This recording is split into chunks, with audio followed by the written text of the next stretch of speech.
Hello, it's Jay here again and welcome to another tutorial.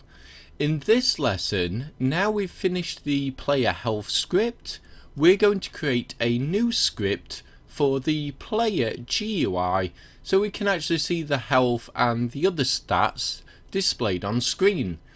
So the first thing I'm going to do is create a new C# script and we'll call this player GUI. And we'll just assign that to the FPS controller. Once we've done that, we'll open the script for editing. And in this lesson, we're just going to begin to get some of the variables in place before we flesh out the rest of the script. Now, if you're unsure how these variables actually work, as always, please don't worry.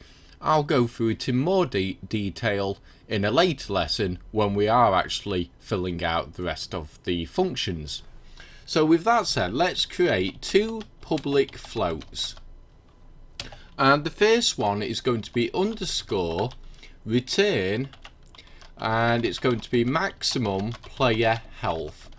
As you know, we are able to increase the player health via special health packs that we will be creating later. And we'll put that into the comments. So we'll say, let's say variable to hold return maximum player health. And we'll create the next one, public of type float underscore return, and I'm sure you've guessed it's going to be the current player health. And we'll get that into the comments. Variable to hold return current player health. And once we have those two in place, we'll copy both lines and we'll paste it in 3 times. And again, I'm sure you've guessed, we're just going to change the naming conventions. So for the next one, underscore return maximum player hunger, and the same below. We'll just keep going and it'll be hydration next. And again, just below.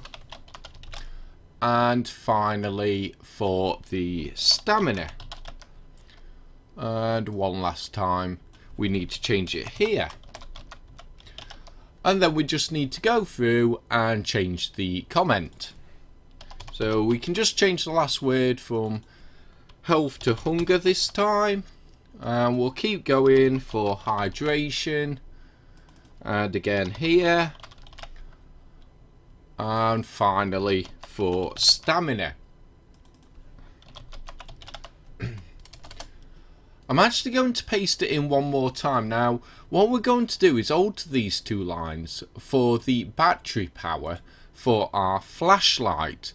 Now if you want to keep the GUI as it is for the flashlight, as you're all aware, we created GUI within the flashlight script. You can do that, that's absolutely fine. Just omit these two lines here.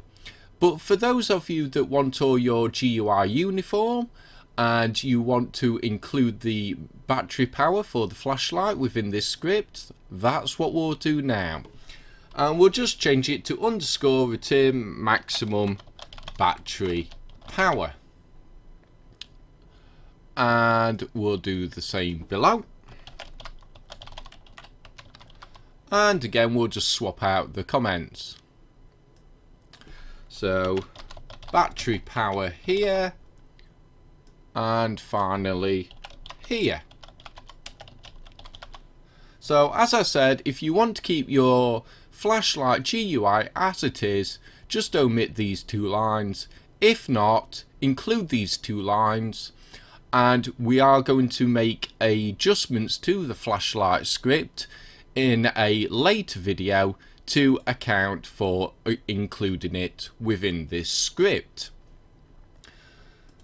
And we'll just save that off there for now.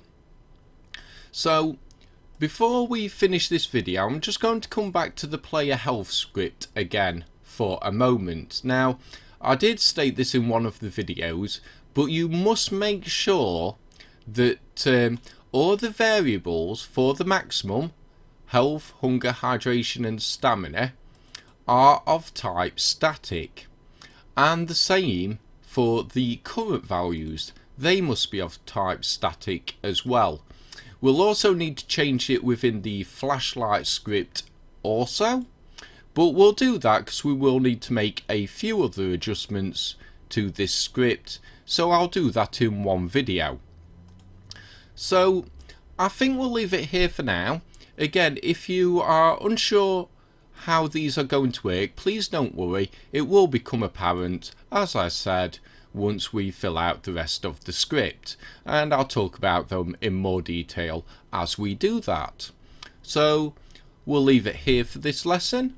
I hope you enjoyed it. I hope to see you next time, and until then, as always, bye for now.